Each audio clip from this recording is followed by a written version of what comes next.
Hello বন্ধু, তোমরা কেমন আছো? ভালো আছো নিশ্চয়ই। কালকে রাতে যখন দুটোর সময় একটার সময় শুতে যাই, তখন বৃষ্টির কোনো পূর্বাভাস পাওয়া যায়নি। আজকে সকাল তারপরে আমি দুটোর সময় বলছি, কিরে বৃষ্টি পড়ছে? তখন বলছে হ্যাঁ আমার বৃষ্টি পড়ছে। তাড়াতাড়ি উঠি, বাথরুমে যাই। যাই হোক, উঠতে উঠতে দেখি কি রাত। তারপর সকালে দেখি ময়লা নিতে এসেছে। তখন বলছে কারণ ময়লা নিতে আসতে পারছে না। তারপরে উঠে দরজা খুলে দেখি সেই বাড়ির সামনে আবার জল। এইরকম জল আগে থেকে পূর্বাভাস, মানে অন্যদিন প্রায় 4-5 ঘন্টা বৃষ্টি হলে পর জল ওঠে। 1 ঘন্টা বৃষ্টিতেই নাকি প্রচুর রাস্তায় জল উঠেছে। কিছুই জানি না। যখন এসি চলে না, কিছু বোঝা যায় না। বাইরে একটা মানুষ যদি কিছু অঘটন ঘটলেও আমরা টের পাই না। এসি চালিয়ে বেশ ঘুমাচ্ছি, ঘুমাতে ঘুমাতে দেখি রাস্তায় জল। কি অবস্থা! করতে করতে যাই হোক, সবই ঘরে সবজি থাকা সত্ত্বেও আজকে রান্নাঘরে যেতে ইচ্ছা করছে না, কি জানি। এখন ভাবছি একটু খিচুড়ি বসিয়ে দিই। আর ঘরে যে বেগুন আছে, তা বেগুন ভাজা আর বলেছি ডিমের অমলেট করে নিই। গরম গরম ভালোই লাগে। ওয়েদারটা অবস্থা আবার মেঘ করছে। বলছে না এখন নিম্নচাপটা চলে যাওয়ার কথা ছিল না, নিম্নচাপটা থেকে খবরে শুনলাম আবার নিম্নচাপ। যাই হোক, যারা এই কষ্ট করে যে পুজোর প্যান্ডেল তৈরি করে শেষ প্রায় শেষের দিকে, এবং বিভিন্ন জায়গা যেমন আমাদের কল্যাণী ITI ধরো, শ্রীভূমি ঠাকুর দেখো, যারা দূর দূরান্তে ঠাকুর দেখতে আসছে, প্রচণ্ড ভিড় হচ্ছে শুনছে। যারা এই কষ্ট করে এই প্যান্ডেল করেছে তাদের যে কী কষ্ট কি বলবো। এবার কাউকে আর রেহাই দেয়নি।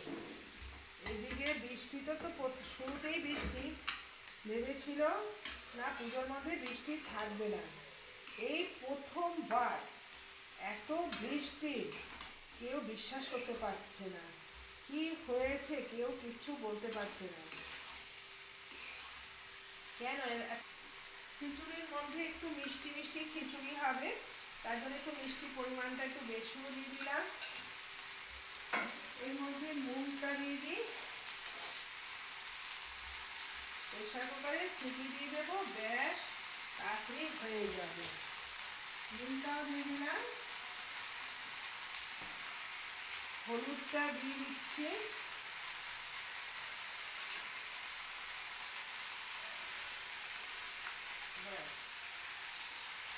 আদা বাটাটা এখন দিইনি।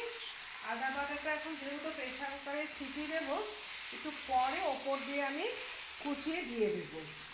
গোটা গোটা আদা মুখে লাগলে খেতে বেশি ভালো লাগে। তার ঘরে একটু ফল ছিল, ফলটা খেয়ে নিয়েছি। তাহলে কি হবে, খিদেটা তো পাবে না। আজকে অনেক কাজ করেছি। বাথরুমে যত বালতি আছে, গামলা আছে, যত যেগুলো জল তুলে রাখি, সব কটা বাজার থেকে অ্যাসিড কিনে অ্যাসিড দিয়ে পরিষ্কার করলাম।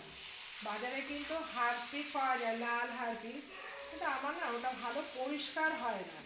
অ্যাসিড যেমন পরিষ্কার হয়। যাই হোক, এটা আমার হয়ে গেছে ভাজা। দেখো, তেলের মধ্যেই আমি এটাকে ভেজে নিয়েছি। এখন ঘিটা আর দেবো, আদা কুচিটা পরে দেবো। এই জন্য প্রেশার কুকারে সিটি দেবো। আদাটাকে আমি কুচি কুচি করে ওপর দিয়ে ছড়িয়ে দেবো, খেতে বেশি ভালো লাগে। এবার আমি এই কুকারের মধ্যেই আমি এটা দিয়ে দিচ্ছি।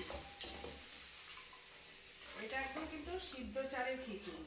এই জন্য হচ্ছে পাঁচমিশালি ডাল দিয়ে সিদ্ধ চালের খিচুড়িটা বেশি ভালো লাগে।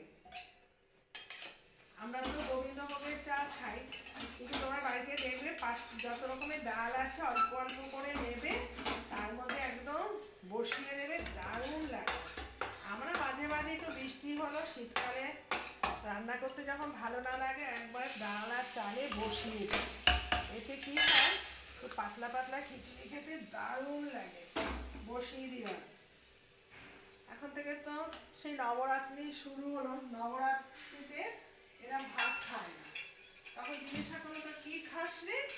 তখন বললো একজন ভাড়াটে এসেছে, ও নবরাত্রি পালন করে, দিদি আমার লোকজনকে খাওয়ায়, তারপরে আমরা নিজেরা অন্নভোগ করি। নবরাত্রি নিমন্ত্রণ করতে এসেছি, এই প্রথম নবরাত্রির নিমন্ত্রণ পেলাম। আর তারপরে নিমন্ত্রণ করে আমাদের আশেপাশে নতুন বাড়ি করে এসেছে।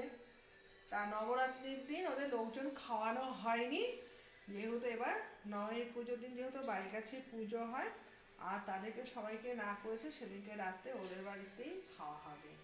আলুর দম, ফ্রাইড রাইস, আর কি খাওয়াবে জানি না, একটুকুই বললো। আমরা সেদিনই চাল খাবো, নবরাত্রি নবমীও শেষ হয়ে যাবে, তারপর যখন বিজয়া পড়বে আমরা সেই সময় ভাত খাই। অন্যবার তো নিজেদের মধ্যে খাওয়া, যেহেতু বা নতুন বাড়ি করে এসেছি, এবার এখানকার প্রতিবেশীদেরও খাওয়াচ্ছে। তাই এই প্রথম নবরাত্রি প্রসাদ খাবো। খেতে খেতে আমি গল্প করতে করতে জিজ্ঞাসা করলাম, তোরা 9 দিন কি খাও? তখন 9 দিনে 9 রকমের হিসাব করলো।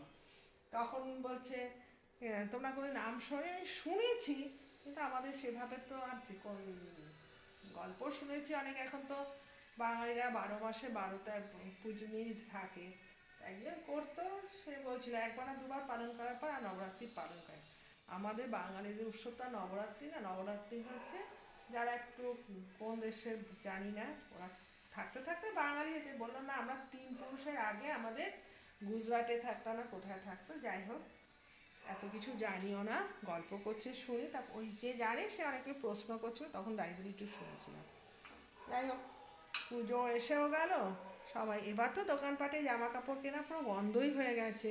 সবার একটাই ধারণা, পুজোয় বৃষ্টি হবে আর জামা কাপড় কিনে কি করব। তারপর অনেকে বলছে না, এবার 22 তারিখে জামা কাপড়ের দাম কমবে। তারপরে এই হাজার জিনিসের দাম। এবার বেগুনটাকে জল থেকে তুলে নিলাম, সাদা বেগুনের ভাজা আর ডিমের অমলেট, পাঁপড় ভাজা, দারুণ, খাবারটা জমে যাবে। এখানে লঙ্কাটা দিতে ভুলে গেছি, খিচুড়ির মধ্যে একটু ঝাল না হলে না ভালো লাগে না। যে কাঁচা লঙ্কাটা একদম বেশি করে কাঁচা লঙ্কাটা ধুয়ে এর ভেতরে দিয়ে দিলাম। ঠিক আছে, আমার গল্প এখানেই শেষ।